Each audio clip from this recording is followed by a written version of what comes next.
Hi, good morning. It's January 30th, 2012. This is Scott Gibson from Gibson International. It's been a great month, one of the best Januaries we've had in a long time for our industry and locally. Lots of offers, lots of multiple offers. Traffic is heavy on open houses. We're very encouraged. We still lack inventory.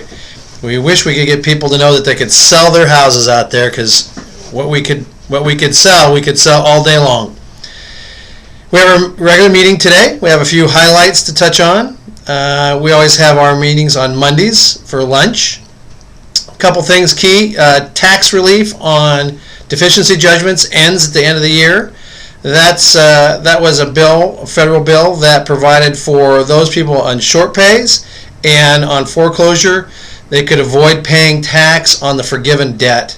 That ends at the end of the year. I think it's important to know that, because those people that have been waiting for prices to move up and have been waiting for the right time, if they don't take advantage and they're in this situation where they need a short pay or they need to complete the foreclosure process, they need to do it before the end of the year. There's no assurance, there's not even a discussion going on right now that I'm aware of in Congress to extend this tax relief.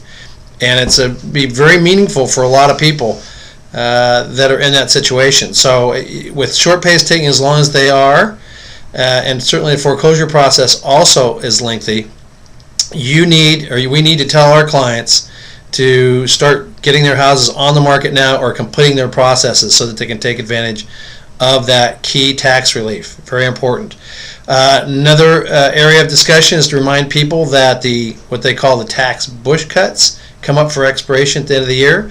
And in particular, and this really pertains to a particular topic or area of concentration for Gibson, is on capital gains. The capital gains rate will go up from 15% to something higher by next year. Could be as high as 25%. And for those people that have been, again, waiting or watching or are ready to cash out of their properties, they're not looking to trade or move into something else, then they need to take advantage of what they know is certain for now, and they need to get their places on the market, their units, and get them sold before the end of the year. It's possible to extend this, but I think it's a crapshoot, and you're not going to know probably until after the election, which is in November. So it would take a lame duck session more than likely to extend those cuts, which makes it really a roll of the dice. It kind of also plays into their theme today. We have someone coming in to speak about exchanges, because we feel that the residential income market has gotten very strong, and those areas, in particular the single owner that has just one unit, maybe a duplex, a triplex, a fourplex, they may be sitting on a considerable amount of equity. This could be a great time for them to move into something bigger or more meaningful, or a better return on their cash that they have sitting in their property. So another important topic we'll be discussing today. And then we'll just do a brief overview of the California Association of Realtors statewide meeting that took place in Palm Desert about 2 weeks ago.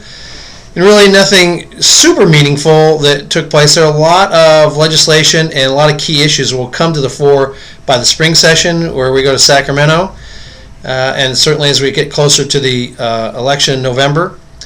But there was some interesting discussion there. The one conference that I attended, which was the global conference, one really significant factoid, and something we need to pay attention to, is that the global market on the foreign side contributed about $89 billion in residential real estate sales in the United States last year. Now, it's just an estimate. It could be much higher. They don't really have a specific way to track this. But, when you talk about real estate being local, it is local, but local now is as far away as 1,000 or 2,000 or 3,000 miles away for a lot of people.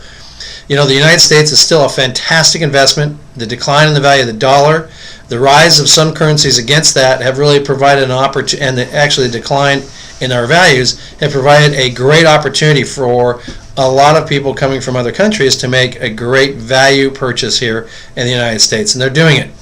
So it's a focus of ours and an emphasis in our business plan for foreign investment and to understand the global market more effectively.